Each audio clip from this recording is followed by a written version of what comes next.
Bapak Ibu, kita mengawali acara pada siang hari ini.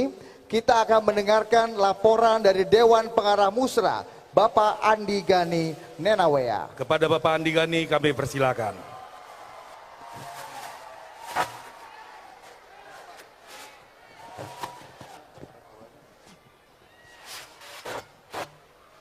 Assalamualaikum warahmatullahi wabarakatuh. Salam sejahtera kita semua. Yang saya hormati Presiden Republik Indonesia Pak Jokowi, tepuk tangan buat Pak Jokowi.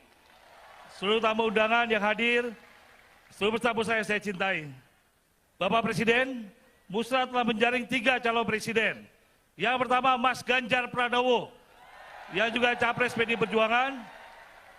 Kedua Pak Prabowo Subianto, Ketua Umum Gerindra. Pak Airlangga Hartarto, Ketua Umum Golkar. Dan Cawapres terjaring 4 nama. Pak Mahfud MD, Pak Arsyad Rashid, yang juga Ketua Umum Kadin, Pak Muldoko, Pak Sandiaga Uno. Semua ini adalah putra terbaik bangsa, Bapak. Kami relawan Jokowi akan setia sampai akhir menjaga Bapak. Kami menunggu arahan Bapak. Kapal besar relawan akan dilabuhkan kemana dukungannya. Pejah gesang derek Jokowi. Terima kasih. Hidup Jokowi! Hidup Jokowi! Hidup Jokowi! Wassalamualaikum warahmatullahi wabarakatuh. Merdeka! Terima kasih kepada Bapak Andi Gani, Dewan Pengarah Musra. Ini tiba waktunya untuk kita bersama-sama menyerahkan hasil musra kepada Presiden Republik Indonesia Bapak Joko Widodo yang akan diserahkan hasilnya oleh Ketua Panitia Musra Bapak Panel Barus dengan didampingi oleh penanggung jawab musra Bapak Budi Aris Setiadi dan Dewan Pengarah Musra Bapak Andi Gani Nenawea serta seluruh ketua organisasi relawan Jokowi inisiator musra. Kami persilakan kepada Bapak dan Ibu untuk bersiap di atas panggung.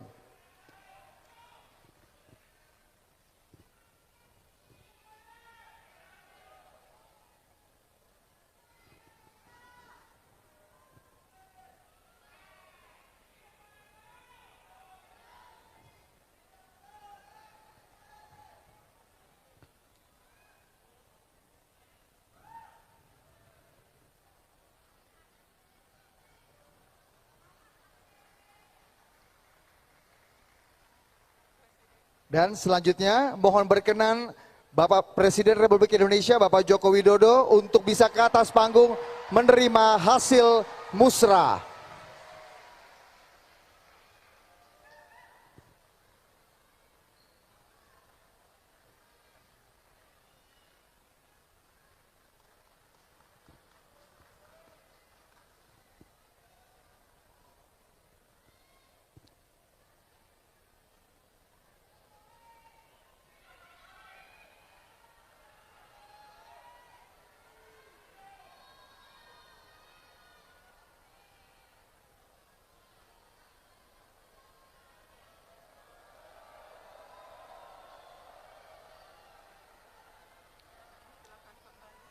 Bapak Presiden, Bapak Jokowi berkenan untuk tetap di atas panggung untuk memberikan arahannya.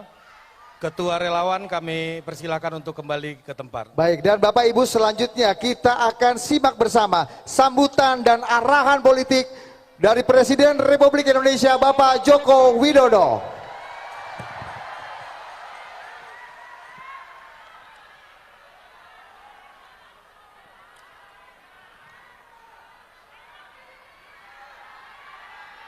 Bismillahirrahmanirrahim. Assalamualaikum warahmatullahi wabarakatuh.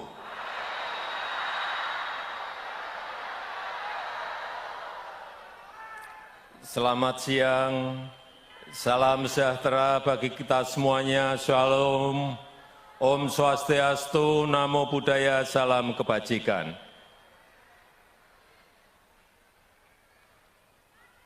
Yang saya hormati Ketua Wantimpres beserta seluruh anggota dan pimpinan Wantimpres yang hadir di sini Bapak Wiranto, Bapak Sidarto, Ibu Putri. Yang saya hormati ketua, dan seluruh jajaran pengurus dari organ-organ relawan yang hadir pada siang hari ini. Selamat siang.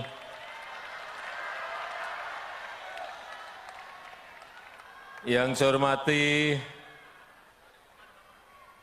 Dewan Pengarah, Bapak Andi Gani, penanggung jawab Musra, Bapak Butiari, Ketua OC, Bapak Panel Barus, yang saya hormati Gubernur DKI Jakarta, Bapak Heru Budi, yang saya hormati ketua partai dan sekjen partai yang hadir, Bapak Ibu sekalian, saudara-saudara sekalian yang saya hormati dan yang saya banggakan, seluruh relawan Jokowi. Biar adil, saya nengok ke sana gantian.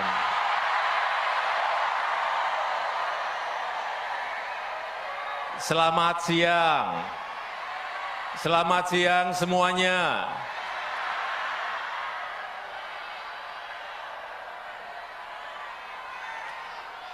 Hari ini adalah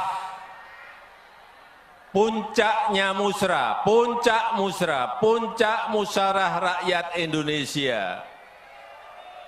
Saya ingat dulu pertama kali diadakan di Bandung di bulan Agustus tahun 2022. Dan saya hadir saat itu. Dan saya tahu motivasi apa diadakannya musra ini. Karena sudah dilakukan 29 kali di lokasi provinsi-provinsi yang berbeda dan bahkan sekali di Hong Kong.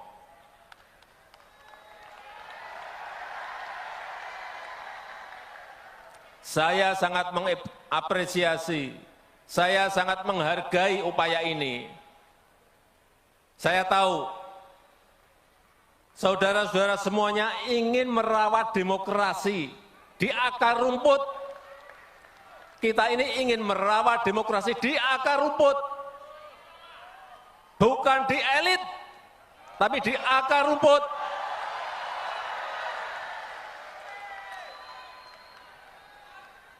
Saya tahu saudara-saudara semuanya ingin menyerap aspirasi rakyat, benar. Siapa sih yang diinginkan rakyat?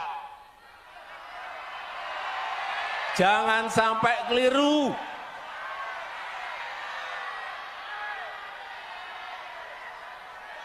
Dan saya tahu saudara-saudara ingin mencari, ingin menemukan capres dan cawapres yang benar dan tepat.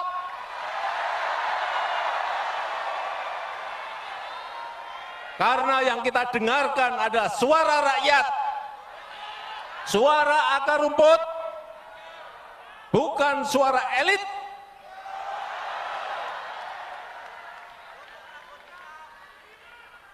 Kenapa ini dilakukan? Kenapa musra ini dilakukan? Karena kita semuanya cinta negara ini. Karena kita semuanya cinta bangsa ini.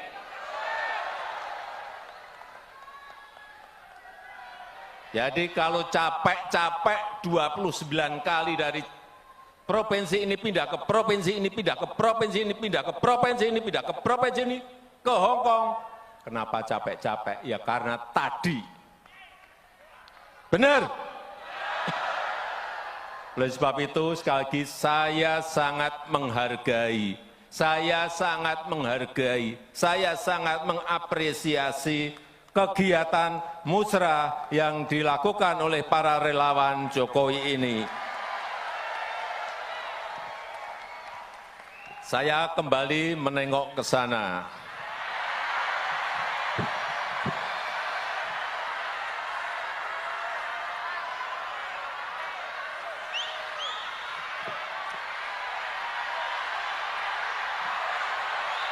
agak miring sedikit.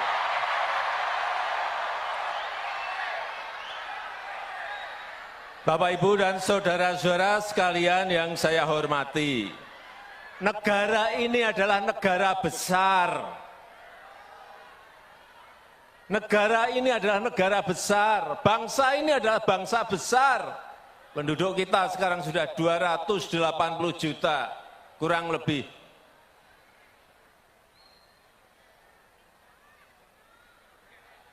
Ini negara besar, ini bangsa besar. Dan rakyat kita, rakyat Indonesia butuh pemimpin yang tepat, butuh pemimpin yang benar, yang dekat dengan rakyat, yang paham hati rakyat, yang tahu kebutuhan rakyat, yang mau bekerja keras untuk rakyat.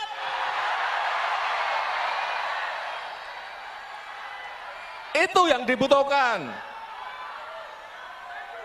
Dan pemberani, yang berani, pemberani demi rakyat.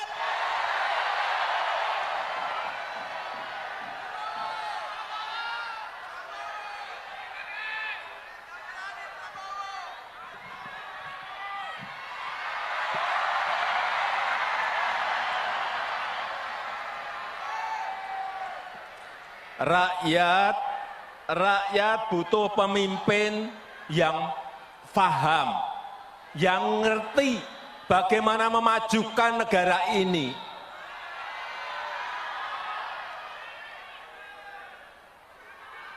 Karena pemimpin itu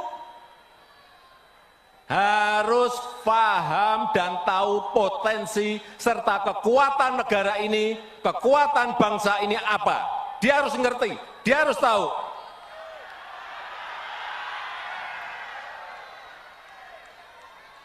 Dan pemimpin itu harus tahu dan paham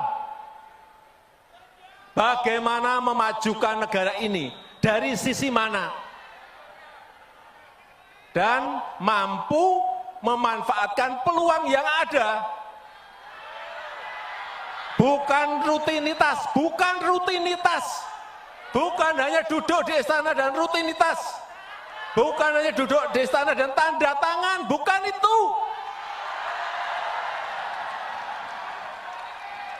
Dia harus tahu bagaimana membangun sebuah strategi negara, strategi ekonomi, strategi politiknya harus ada semuanya. Karena kita berhadapan dengan negara-negara lain, karena kita bersaing dengan negara-negara lain, kita berkompetisi dengan negara-negara lain.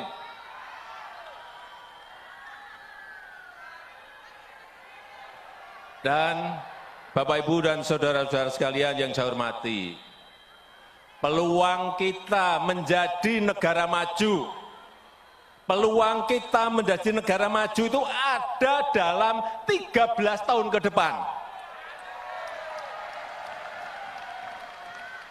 Ini disampaikan oleh para pakar dalam negeri maupun luar. Kesempatan kita itu hanya ada di 13 tahun ke depan ini.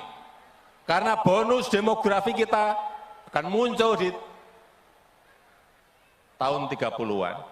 Dan dalam sejarah peradaban negara-negara yang saya lihat, memang kesempatannya hanya sekali. Kesempatannya hanya sekali dalam sejarah sebuah peradaban bangsa. Begitu kita keliru memilih pemimpin yang tepat untuk 13 tahun ke depan, hilanglah kesempatan untuk menjadi negara maju. Hati-hati mengenai ini, hati-hati.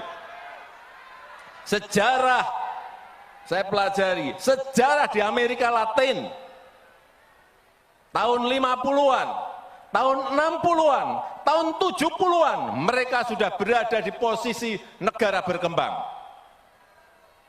Sudah masuk ke middle income. Tapi sudah 60 tahun, sudah 50 tahun,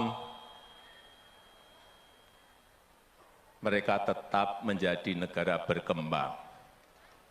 Karena apa? Tidak bisa memanfaatkan peluang yang ada saat itu.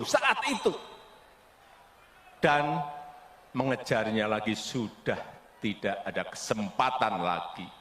Ini juga akan terjadi di negara kita.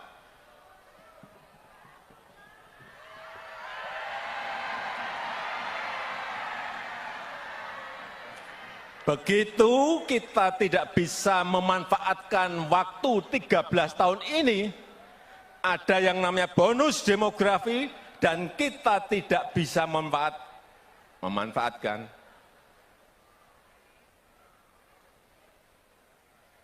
Ya, kita akan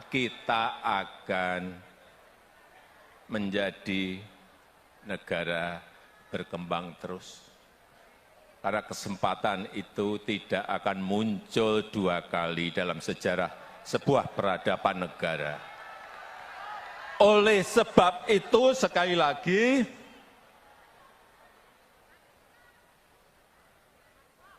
memilih pemimpin di tahun 2024 ini sangat krusial, sangat penting sekali, harus tepat dan benar. Oleh sebab itu saya bolak-balik menyampaikan,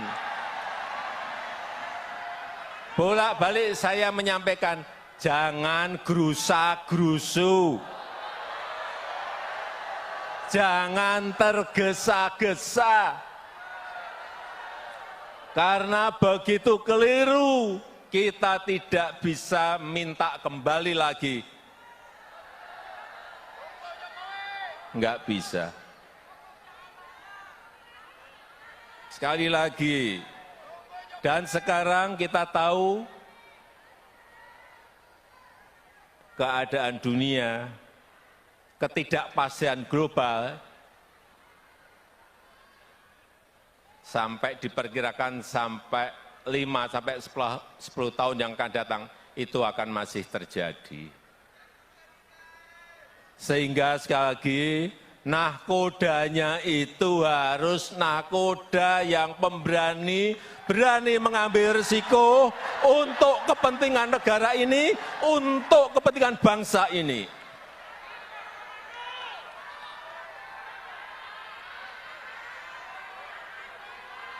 Kita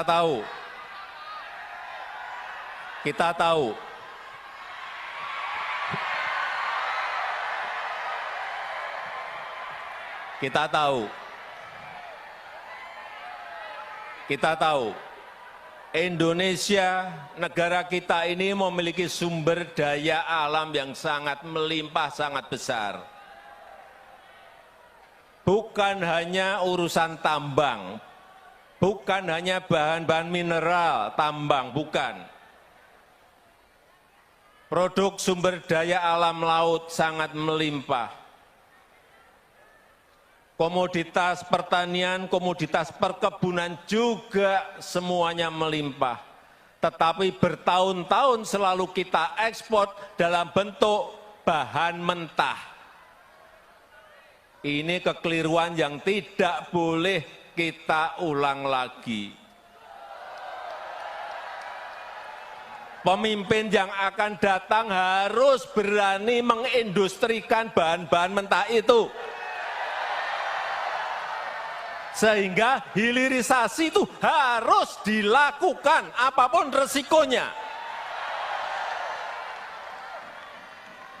Sekarang kita baru digugat oleh Uni Eropa. Baru satu urusan saja. Nikel digugat. Padahal bahan mineral kita, bahan tambang kita bukan hanya nikel, ada tembaga, ada timah, ada batu bara, ada boksit. Apakah kita mau berhenti karena digugat Uni Eropa? Kalau pemimpinnya tidak berani, pasti mundur minta ampun. Digugat mundur langsung minta ampun. Ya itu enggak, jangan bermimpi negara ini menjadi negara maju. Itu baru bahan satu saja. Belum nanti sumber daya alam laut, belum nanti komoditas perkebunan, belum nanti komoditas perkebunan bukan juga hanya satu, bukan hanya kelapa sawit, ada kopi, ada kakao, ada banyak minyak atsiri, banyak sekali yang masih bisa menjadi sebuah potensi dan kekuatan kita. Dan yang kita harapkan adalah semua nilai tambah itu ada di dalam negeri. Kalau bangsa kita, kalau kita belum bisa mengolah sendiri, mengindustrikan belum bisa, ya cari partner dari luar, enggak apa-apa. Negara itu yang paling penting, negara itu bisa mendapatkan pajak dari situ. Negara bisa mendapatkan PPh, mendapatkan PPN, dari ekspor, biaya ekspor, dari PNBB penerimaan negara bukan pajak, bisa mendapatkan dari situ. Kalau mentahan kita hanya dapat apa? Dan yang paling penting satu, bisa membuka lapangan kerja yang seluas-luasnya untuk negara ini. Tapi kalau digugat nggak berani. Kalau digugat melempem. Ya nggak akan sampai kita menjadi negara maju. Jangan, sekali lagi, saya nanti akan titip kepada pemimpin berikut. Jangan takut digugat oleh negara manapun.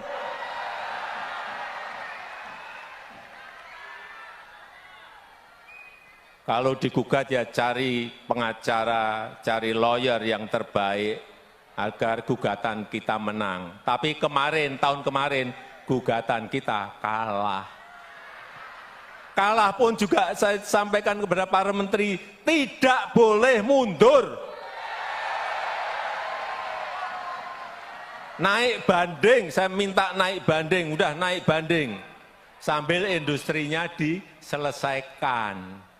Begitu nanti gugakannya rampung, industrinya udah rampung. Artinya sudah bisa mengolah bahan mentah menjadi bahan jadi. Itu yang namanya strategi negara, ya seperti itu, bukan rutinitas. Belok lagi.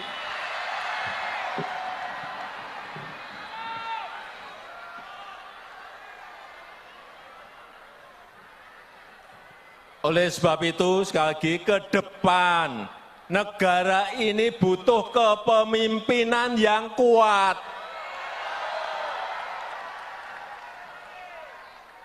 Oleh sebab itu, ke depan negara ini butuh kepemimpinan yang kuat. Dan mampu menghadapi ketidakpastian dunia, mampu menghadapi ketidakpastian global. Setuju? Kita butuh kepemimpinan yang kuat, setuju? Itu yang baru saya usahakan. Oleh sebab itu, kepemimpinan yang kuat itu dibutuhkan. Yang memiliki komitmen yang kuat untuk anti korupsi, yang memiliki komitmen yang kuat untuk merawat demokrasi. Penting. Jangan nanti ada yang mau musrah dilarang.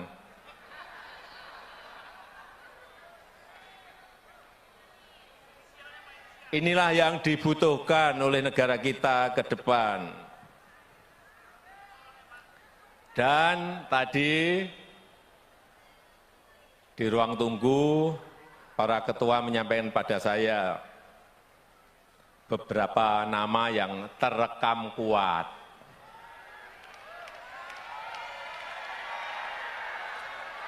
Saya sudah mendengar, tapi saya ingin resmi, tadi yang disampaikan oleh Pak Panel Barus itu resmi. Belum saya buka. Belum saya buka. Jadi saya terus terang, ini harus kita berikan waktu kepada partai atau gabungan partai untuk menyelesaikan urusan capres dan cawapresnya seperti apa. Kemudian dari yang disampaikan oleh tadi Pak Panai Barus, saya akan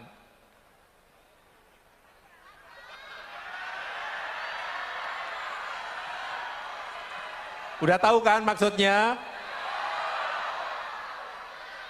Karena menurut konstitusi itu yang bisa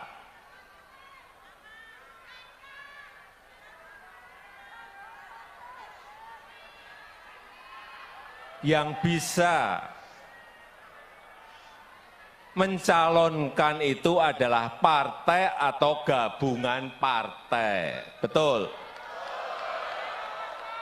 Sehingga itu bagian saya untuk memberikan bisikan kuat kepada partai-partai yang sekarang ini juga koalisinya belum selesai. Jadi kalau saya ngomong sekarang untuk apa? Itu yang namanya strategi, ya itu. Jangan tergesa-gesa, jangan gerusa-gerusu, jangan pengen cepet-cepetan, karena Belanda masih jauh. Tapi sekali lagi saya sangat menghargai apa yang sudah dilakukan oleh Musra dalam menjaring nama-nama yang diinginkan oleh rakyat kita.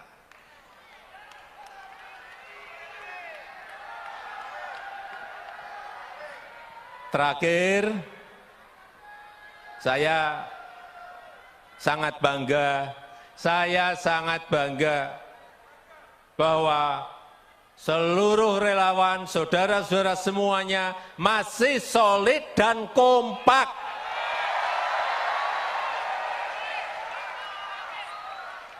Ini penting, karena kalau kita nggak solid dan kompak, kita ini akan dilecehkan, tahu?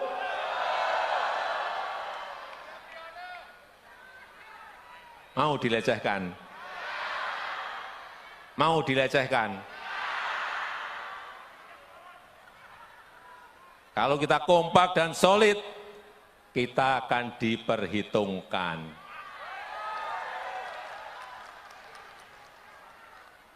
Setuju? Setuju?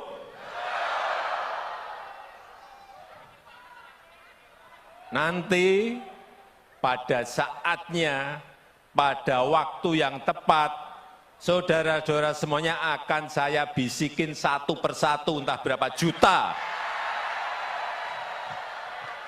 Bisikin satu-satu nanti. Ya, saya rasa itu yang ingin saya sampaikan. Terima kasih, selamat siang. Wassalamualaikum warahmatullahi wabarakatuh. Merdeka! Terima kasih.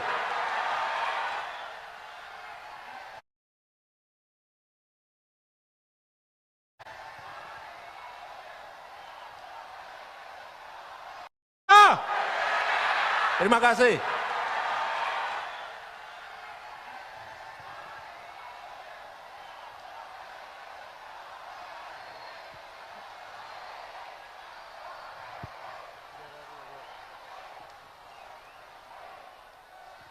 Luar biasa.